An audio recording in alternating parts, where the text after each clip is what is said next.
I've discussed about economic inequality a little bit so far, and of course that there's no denying that that's there, and there's absolutely also a lack of coverage of that, as we've seen with the West Virginia teacher strike and some of the other union-oriented activities regarding the teachers and that are starting up in places like Oklahoma, and then also regarding to the problems we see in Kansas and Oklahoma with regards to going to 4-day school weeks and just not having any money for education due to rampant tax cuts on the wealthy and tax breaks to corporations.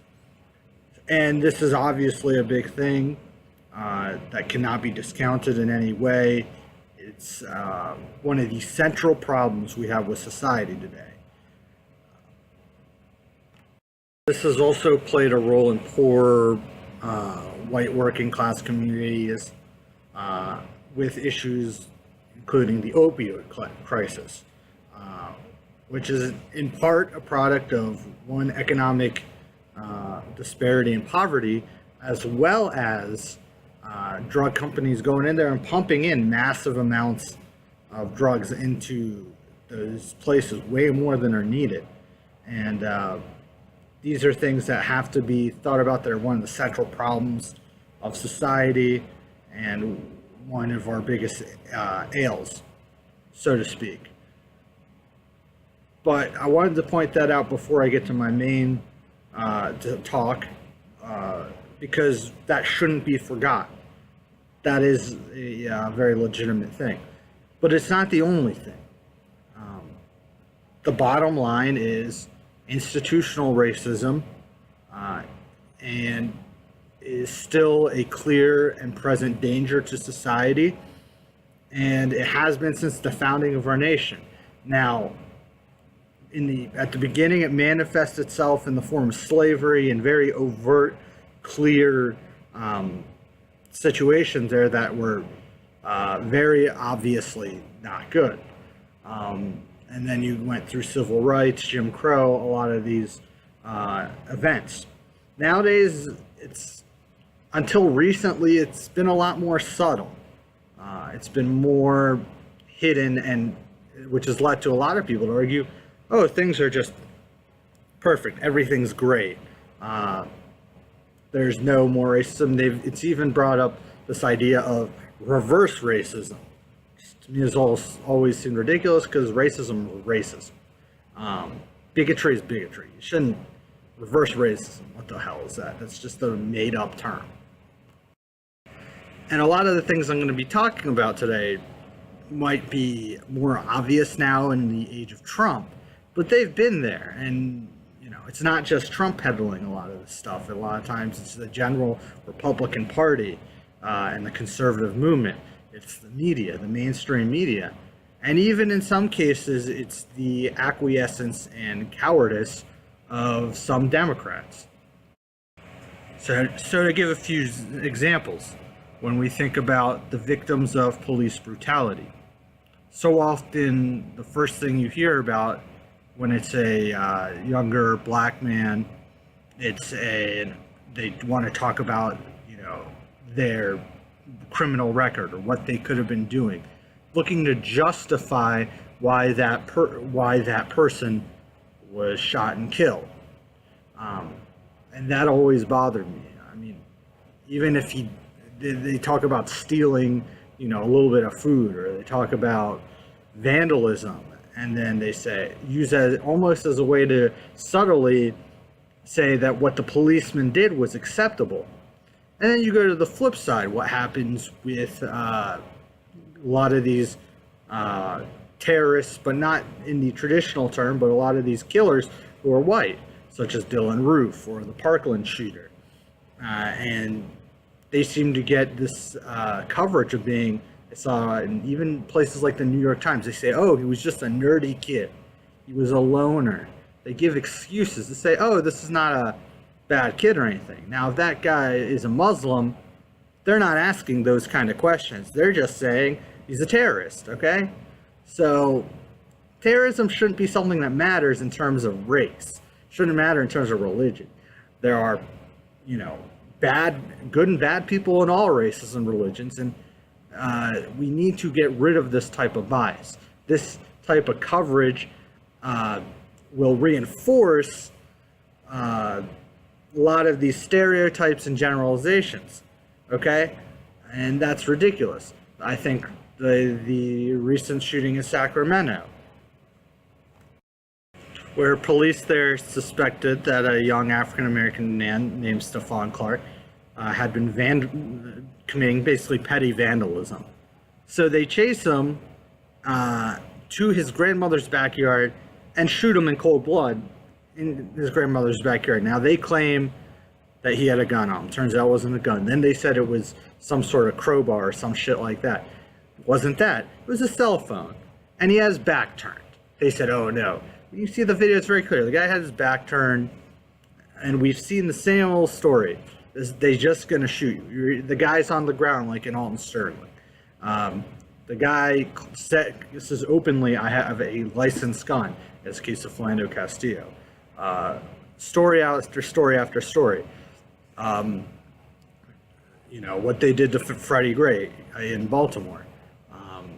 It's just little petty crimes, and they end up dead. Meanwhile, people like Roof and the Parkland shooting commit really nasty, horrific crimes, and they're still alive. So, in fact, they gave Dylan Roof some fast food when he was gone after they arrested him. So, it's just, there's an imbalance, there's just an imbalance. And if you don't see it, I would urge you to look into it more and research it more, because you're not looking hard enough, all right? If we're going to always pick on, these little things for the young black kids, but when the young white kids do shit, nothing happens. When a Muslim does something, right away, terrorism. Don't even look at it for 2 seconds. Terrorism. The Austin case, it took him a week and a half to say the guy was a terrorist. He's a good kid. He's just got some problems. He's troubled. Or now I'm seeing the right say, oh, the Parkland shooter was bullied by the same people out there. Well, as someone who's been bullied many times and was bullied a lot, you could have probably guessed, in grade school, I never had the slightest urge to go and shoot people. So don't give me that, That's just horseshit. That's just white-splaining yourself away. All right? Another example. I bet you haven't heard about this story, but maybe you have. They haven't been talking much about it. There's some guys in Oklahoma plan to basically commit a terrorist act on a mosque, and they're waiting until the time that there would be the most worshipers there on Friday. This trial's been going on in Oklahoma, but nobody's talking about it. If these three guys were brown, black, Muslim, Hispanic, you'd be hearing a lot about it.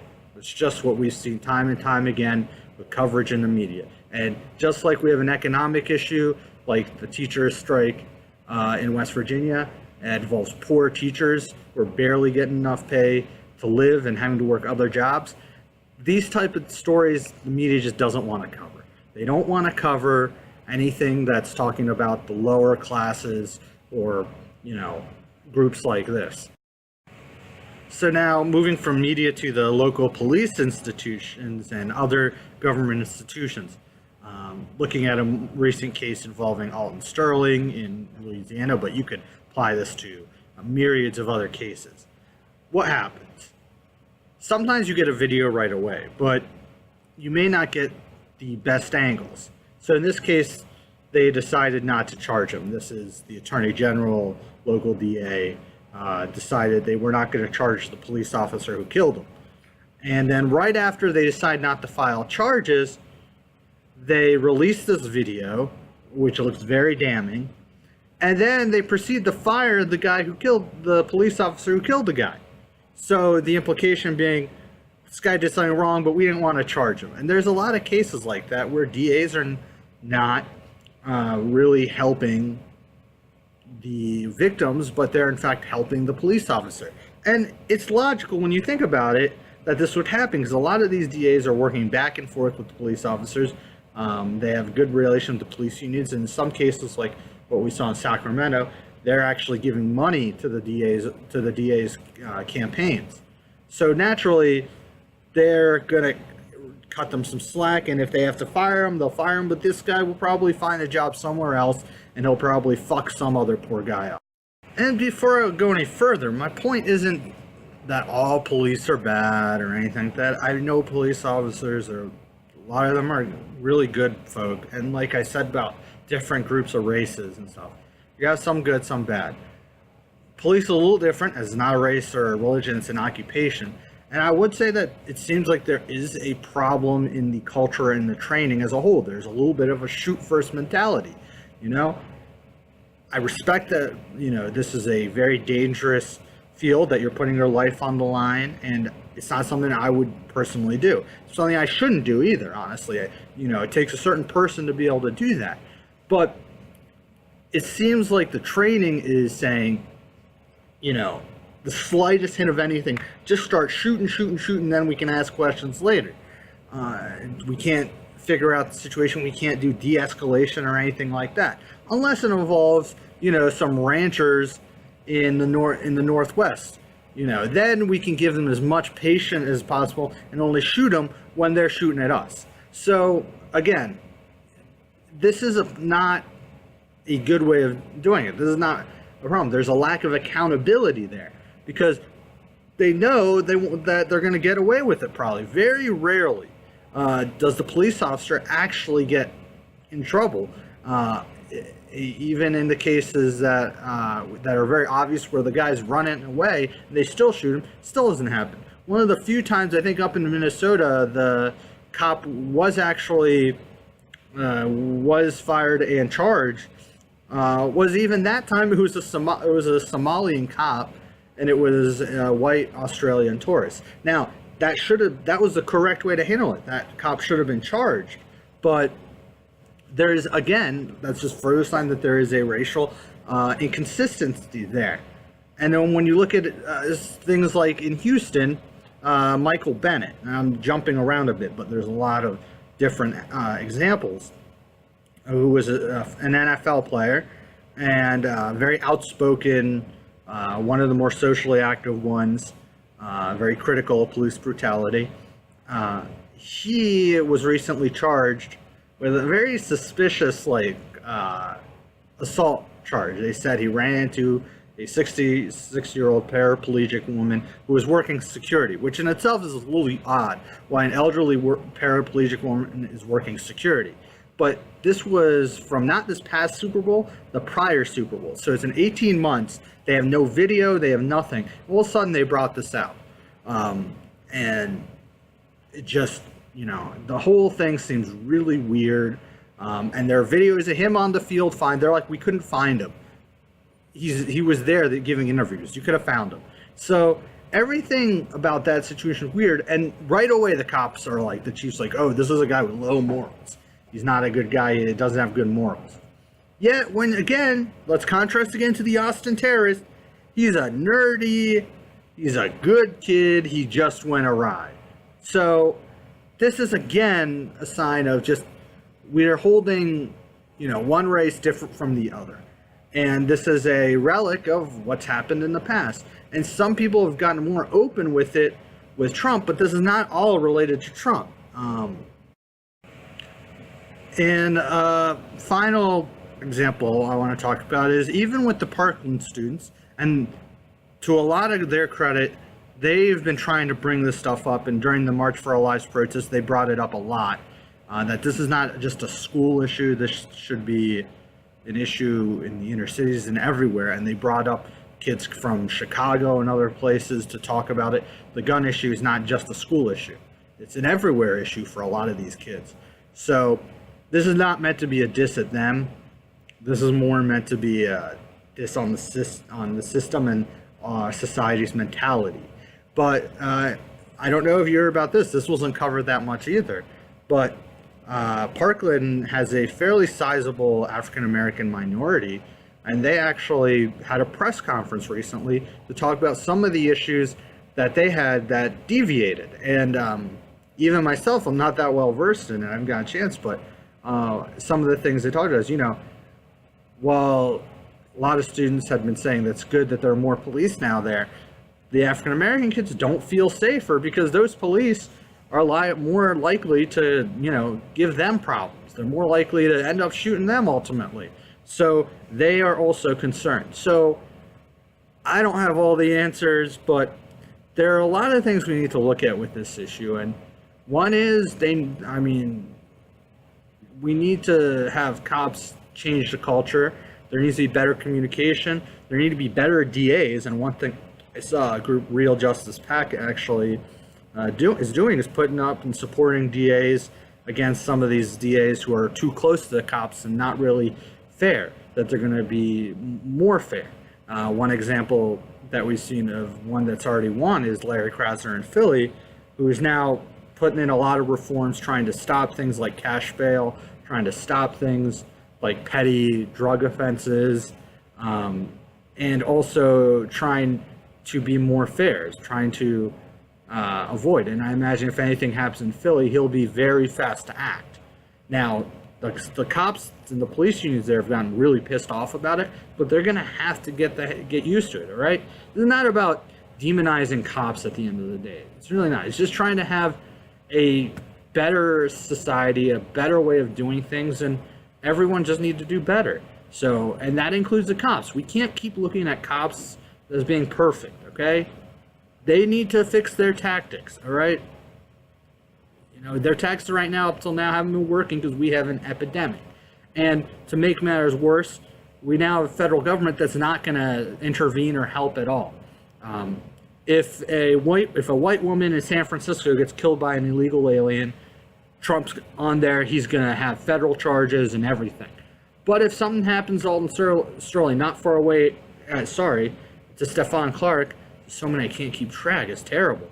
But if something happens in Sacramento with Stephon Clark, what do they say? It's a local matter. It's a local matter. See, in one case, if white person gets killed, it's not a local matter. We all got to be worried. But if it's a black kid that gets killed by the cops, it's a local matter. See, so again, another sign of this inconsistency. We see it in our domestic policy, and in the next video I'll be talking about. In closing on this topic, where I want to go, I was actually going to do something different and kind of just make it a two-parter. I'm actually going to make this separate from the foreign policy and just have a close here, because I think if we open our minds and actually look at this stuff in a fair way, and me, I have a Middle Eastern background, but I grew up largely white, to be blunt. Suburbia, we're not a very diverse place, so for me to sit here and say I have all the understanding is not right either. I know my own white privilege, honestly, and that's part of the thing. We have to be aware of these problems. If we're aware of these problems, then we can say, okay, these are problems. How can we talk to fix it? And instead of always just saying, oh, those people have bigger problems, just bringing up, oh, Chicago violence. Okay, so what do you want to do about it? Okay, so let's talk. Let's figure out how to work on it. All right? Pumping more guns in there ain't going to help. All right? Whatever the NRA wants to say, it's not going to help. So let's think of some ideas. So I would also say that some of these problems can work hand in hand. Now, obviously, they stand alone. They both are critical, and they both have their own aspects to them in terms of economic inequality and racial injustice. But there can also be some overlap there that can be worked on, because we always like to talk about the white working class and things like that, but working class people are not only white. If you go to the city, there are a lot of working class minorities. I don't know the breakdown exactly, but they're going to have some similar aspects that they're interested in. So we should work on criminal justice reform also. Things, because poor kids, white kids and poor black kids, both get pulled into drugs oftentimes. The difference oftentimes also is the rich white kids, when they get to do their cocaine, they get off lightly, but the poor black kid that does crack gets a worse punishment. So we have to make these more consistent. We should work on things of infrastructure. We should work on things of economics and try and pump money to help the schools in both the rural areas and the urban areas. It shouldn't be we have to be against each other. We should work together, because ultimately when the poor break apart and fight on stupid things like race, and I don't want to say stupid. Stupid is not the right word to say it, but on things like race, then this is all done by the upper class, by the rich. They're pitting that one side against the other because they don't want them to unite and attack them for what they're doing, which is really fucking us all. All right, this is what the idea behind Martin Luther King's Poor People's Campaign. I know Reverend Dr. William Barber is now working on this, is, you know, going into those really rural places and talking and saying, okay, what can we work together on? Now, don't mistake that for saying we should talk to racists and bigots. And there are a chunk of the people of Trump supporter who are, you know, you can't save them. They're going to be racists and bigots. We should not work with any people like that. We shouldn't work with any people in alt-right, or as I call them, white racists. You know, your people that you see on Twitter sometimes who are just being nothing but disgusting racists. I'm not saying work with those people. I'm saying we should work with the people, you know, poor black and poor white people have some common ground. At the same time, we got to work on the racial aspects too. And as far as where I'm sitting here, I don't see this happening from the top. Donald Trump isn't going to do jack shit about this, because he himself, if he himself is not a racist, he is basically empowering racists. So he's as good as a racist. So, and his administration is, you know, you see it in how they react. If a white kid does something, like I just said, the Alton Sterling issue, they say, oh, it's a local issue. You won't hear a peep from Trump about it. But if something happens in San Francisco where someone is killed by an illegal immigrant, Trump's all over it. All right? So the circumstances, you know, the Oklahoma thing, not a word from Trump on that, you know, about these right-wing terrorists attacking, you know, Muslims. But if a Muslim did the same thing, Trump would talk about it. And I'm not saying he shouldn't talk about it. You know, if someone does a mass shooting, the president should talk about it, period. But there's an inconsistency. And there's no denying that. There's no way around it. Now, if you accept that and you want to keep that inconsistency, you're probably not someone worth working with.